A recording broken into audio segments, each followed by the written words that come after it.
আসসালামু আলাইকুম everyone, welcome to Khadija's kitchen. চলে আসলাম ভর্তা প্রেমীদের জন্য ভর্তা রেসিপি নিয়ে। আমি আজকে আপনাদের সাথে শেয়ার করতে চলেছি চিংড়ি মাছের মাথা এবং খোসার ভর্তা রেসিপি। চলুন আর কথা না বাড়িয়ে মূল রেসিপিতে চলে যাচ্ছি। চিংড়ি ভর্তা করার জন্য আমি চিংড়ি মাছের মাথা এবং খোসাগুলোকে ভালো করে পরিষ্কার করে ধুয়ে নিয়েছি। আমার এখানে হাফ কেজি মতো চিংড়ি মাছের খোসা এবং মাথা আছে।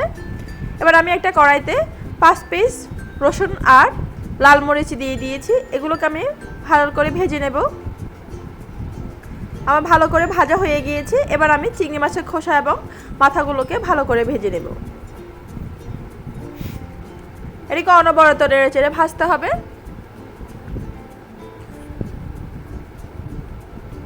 আমি অনবরত নেড়ে চেড়ে ভেজে নিচ্ছি।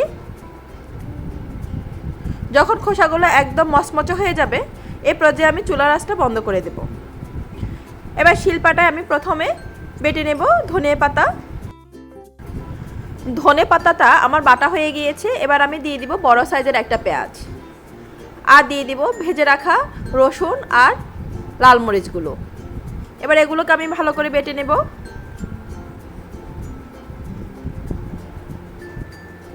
দিয়ে দিব পরিমাণ মতো লবণগুলোকে আমি ভালো করে বেটে নেব। এবার আমি চিংড়ি মাছের যে খোসাগুলোকে আমি ভেজে রেখেছিলাম, এগুলোকে আমি ভালো করে বেটে নেব। আমার সবগুলো বাটা হয়ে গিয়েছে। এবার আমি সবগুলোকে ভালো করে মিশিয়ে নেব।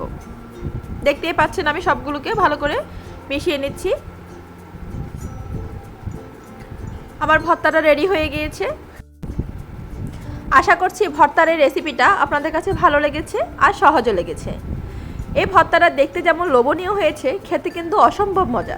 যারা ভর্তা প্রেমী আছেন তারা তো একটা ভর্তা দিয়ে 2-3 প্লেট ভাত অনায়াসে খেয়ে ফেলতে পারবেন। আমার রেসিপিটা যদি আপনাদের ভালো লেগে থাকে, একটা লাইক দিয়ে দিবেন, চ্যানেলটি সাবস্ক্রাইব করে দিবেন।